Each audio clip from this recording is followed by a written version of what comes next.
বিধি বহির্ভূতভাবে 150 জনকে নিয়োগ দিয়েছে আমাদের ছাত্র উপদেষ্টারা এবং সমন্বয়করা। উপদেষ্টা আসিফ মাহমুদ তার পিএস মোয়াজ্জেম হোসেনকে দিয়ে এই নিয়োগের সিংহভাগ সুপারিশের মাধ্যমে সে দিয়েছে। আর অপরদিকে উপদেষ্টা নাহিদ, সেও সুপারিশের মাধ্যমে ওয়াসায় গিয়ে নিয়োগ দিয়েছে। সাথে নাম রয়েছে নুসরাত তাবাসসুমের, সাথে নাম রয়েছে তৌহিদের, সাথে নাম রয়েছে নাজমুলের। আমরা খুঁজতেছিলাম যে নুসরাত তাবাসসুম গুচি ব্র্যান্ডের ব্যাগ, লক্ষ লক্ষ টাকা দামের কোট স্যুট পরে বিদেশে যায় কিভাবে। আমরা খুঁজতেছিলাম, আজকে সেই খোঁজার পেছনে তথ্যটা বের হয়ে এসেছে, তারা এটা কিভাবে করে। আমরা আজকের এই প্রেস বিজ্ঞপ্তিতে কিছু দাবি উত্থাপন করব। আমরা একটু চলেন আমরা শুনি। আমজনতা দলের পক্ষ থেকে জানানো হচ্ছে যে আমরা গভীর উদ্বেগের সঙ্গে লক্ষ্য করছি যে ছাত্র উপদেষ্টা ও সমন্বয়কদের মাধ্যমে ওয়াসায় 150 জনের নিয়োগে চরম দুর্নীতি সংঘটিত হয়েছে। স্বচ্ছ ও ন্যায়সঙ্গত পদ্ধতিতে নিয়োগ না দিয়ে স্বজনপ্রীতি, ঘুষ এবং অবৈধ প্রভাব খাটিয়ে এই নিয়োগ সম্পন্ন করেছে উপদেষ্টা এবং সমন্বয়কবৃন্দ।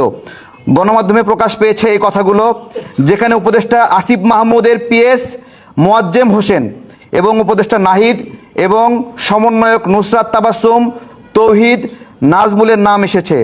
কোটার বিরুদ্ধে লড়াই করে আমরা এমন দুর্নীতির মাধ্যমে নিয়োগ প্রত্যাশা করতে পারি না। ইতিপূর্বে সচিবালয়ে 3 কোটি টাকার নিয়োগ জালিয়াতি ফাঁস হওয়ার পরেও কোনো ব্যবস্থা নেওয়া হয় নাই।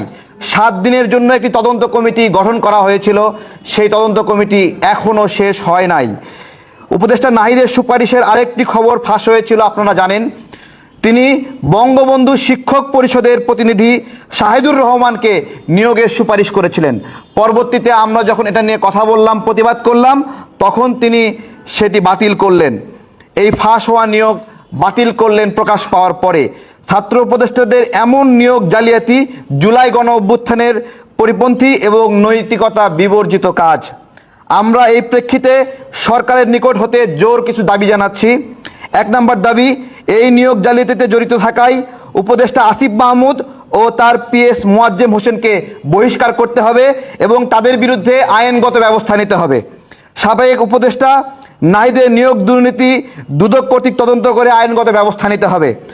সচিবালয় ও সরকারি অফিসসমূহে ছাত্র প্রতিনিধি নামের কর্তৃত্ববাদী সমন্বয়কদের অপসারণ করতে হবে এবং সচিবদের পাশে দুই পাশে যে দুজন আমরা শিশু সচিব দেখি, এই শিশু সচিবদেরকে এখান থেকে সরাতে হবে।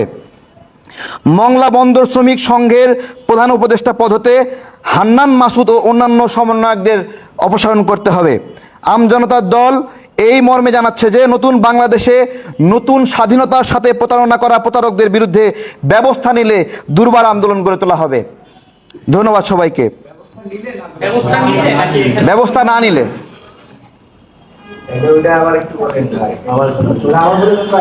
জি, আমজনতার দল এই মর্মে জানাচ্ছে যে নতুন বাংলাদেশে নতুন স্বাধীনতার সঙ্গে প্রতারণা করা প্রতারকদের বিরুদ্ধে ব্যবস্থা না নিলে দুর্বার আন্দোলন গড়ে তোলা হবে।